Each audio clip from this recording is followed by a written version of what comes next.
Hello internet! So right now as you're watching this video, I am probably in rehearsal somewhere, running around backstage, tap dancing, and losing my mind. And this Hell Week is especially hard because I am not only on the cast of the show, I am co-directing the show with my friend Mike, who, if you follow my channel, you've probably seen him in quite a few episodes of AG Life. So yeah, basically for the past week and for like the past few weeks, our brains have been just continuously exploding. And fun fact, Mike is actually graduating, so musical theater is being handed over to me next semester. And well, it's being handed over to me and my new assistant director, who doesn't know that they're gonna be my assistant director yet, and I really hope they're gonna say yes. And by the time this video comes out, they still actually won't know that they're gonna be my new assistant director, and I won't know if they had said yes. I'm actually not gonna tell them until after the show, but I'm honestly getting impatient, so probably right after curtain calls, I'm gonna like pull them aside and be like, yo, you wanna help me run this shit? But anyway, so if you are new to my corner of the internet, Tales of Hell Week is my favorite video series to make because I always laugh my ass off while making it. But Tales of Hell Week is a video series which is made up of crazy stories of Hell Week that are sent in to me by followers of my blog Theater Commandments. And without any further ado, let's get into the stories. Well, I'm the student director and I was in the dressing room ironing a tablecloth when one of the tech crew members comes in. Keep in mind there is a huge storm going on and he tells me there's a leak by our new, very costly backdrop, and I'm just thinking, what the hell else could go wrong? Oh wait, that's right, our main character barely knows his lines, the supporting actor is out sick on our first dress rehearsal, the main prop is broken in an unimaginable way, and I'm done. On Monday at rehearsal, exactly no one was off book. Don't worry, we pulled it all together, but I have this nervous thing I do. The more anxious I am, I begin to hop instead of walk backstage. Slowly, the entire cast picked up on my nervous tick, and at one point I hear the stage manager scream in the green room, "Why is everybody hopping?" And that is my Hell Week story. During a production of the Tempest this year, a bunch of underclassmen thought it would be hilarious to say the name of the Scottish play in the theater all during Tech Week. And then during one of the final runs, the ship wheel the boatswain was using literally fell apart in her hands on stage, and I, the props master, had to repair it during intermission. You want to hear about Hell Week? I'll tell you about Hell Week. I was Mrs. Mears in a local production of Thoroughly Modern Millie, and everything was going fine until I broke my collarbone in a scooter accident. I had to do the show in a sling and on many meds. They didn't help much with the pain, but because of them, I can't remember what happened that week or what happened during the show. Apparently I did well, though that may just be my director telling people to say that to me out of pity. The first show I stage managed, the director got sick a few days before opening. He took a lot of cold medicines, and then during one of our final tech rehearsals, he laid down and fell asleep on the stage. He'd fallen asleep in strange places during rehearsals before, so I wasn't worried. I just had to tell the actors to pretend he wasn't there. He woke up in the middle of the final act and just went back to sitting in the audience. What I've learned from shows is that the boys' dressing room is not for the faint of heart. It is always wild, and it is always the same teacher's classroom, the poor woman. Something small always breaks, but this year it was no small thing. I noticed that a kid had hung some of his costumes on the flag, but really thought nothing of it, except maybe it was a bit unpatriotic. As I saunter about the dressing room, people are laughing, singing, and then the kid comes in and puts one more of his costumes on the pole, and immediately it snaps. Everyone jumps and falls silent as we had just gotten a note not to break anything in her room earlier that day. We wondered for a bit, do we tell her?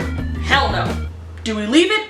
Hell no. But suddenly, my favorite freshman calmly just walks over to her desk, grabs a Sharpie, colors in the part that snapped so it matched the rest of the pole, and stuck it back in. The issue is pretty much unnoticeable, except for if anything touches it, it'll probably fall, and it is slightly shorter. We were all concerned on whether it will be noticed, but it's been 4 months and nothing, so I think we're scot-free. But we all made an agreement immediately before we left, and that was nothing happened. We did Bye Bye Birdie this past December. On the first day of Hell Week, it was the second time we had used our microphones, which we tape on with medical tape. It hurts like crazy to get them off. After rehearsal, as all the leads were going to take off our personal mics, Mr. McAfee yelled while ripping his off, "I am stuck on Band-Aid brand because Band-Aid stuck on me." I fell down laughing because it was the funniest thing I had heard in months. This reminds me of last summer when I was working crew for a couple days on a kids show, and I was the only person on the crew who actually had experience with attaching body mics and removing them. So I was kind of given the task of getting the kids in and out of their mics. And so if I'm just removing a mic from myself or from another like adult, I'll just rip the tape off like a band-aid and just like get it done in one swift motion. Yeah, it does hurt like hell and it leaves a scar and it's probably horrible. But at the end of the night when you're sweaty and there's a wire attached attached to your head, you really just want to get it off as quickly as possible. But because these were kids, like, I had to remove it without hurting them because they would just start screaming. And the way that I did that is that you take like a little bit of baby oil on a Q-tip and then you just kind of like rub the edge of the tape and slowly peel it off. Like, it's completely painless, it doesn't hurt them at all. But this one little girl ripped her tape off before I could go at it with the baby oil and like do it so it didn't hurt her. And so she just walks up to me and says this thing that I will never forget. "This tape is like a vicious sticker." And that is the greatest description of mic tape I have ever heard in my life. I was lightboard operating Elephant's Graveyard, which was the first show of my first quarter in college. The entire cast is on stage for all but a few minutes of the show, so our designer had them sitting in some low-level downlighting for a pretty long time. The gels in those Fresnels, originally blue, started to burn through and go green in the middle, and it was my job to change them if any were bad at my channel check. Important detail: our set designer had a circle in the center with MDF planking fanning out from it. So it's a little after call time, I'm up in the Genie changing gels, and the ASM, who's also on Electric's crew, offers to push me over to the next light. I'm too high, about to run into the cat, so I'm working on lowering the Genie, my back to where she's moving me. The ASM can't really see where she's going because she's behind the Genie, maneuvering around the aforementioned planking. An actor who had finished getting into costume early walks into the house and suddenly shouts, "Stop!" Turns out the ASM was a couple inches from pushing me off the stage. I owe my life to that actor and her punctuality. And that concludes the stories. Thank you so much to everybody who sent in a story. Again, this is my favorite series to make because I just always have such a great time reading all of your stories. Go follow Theater Commandments. We are only 300 followers away from hitting 10,000, and that would just be an amazing milestone to hit. We also have Theater Commandments merch that you can buy. There will be links in the description to that. We have posters. We got all kind of stuff for Theater Commandments that you can buy and own and be theatrical. Yeah,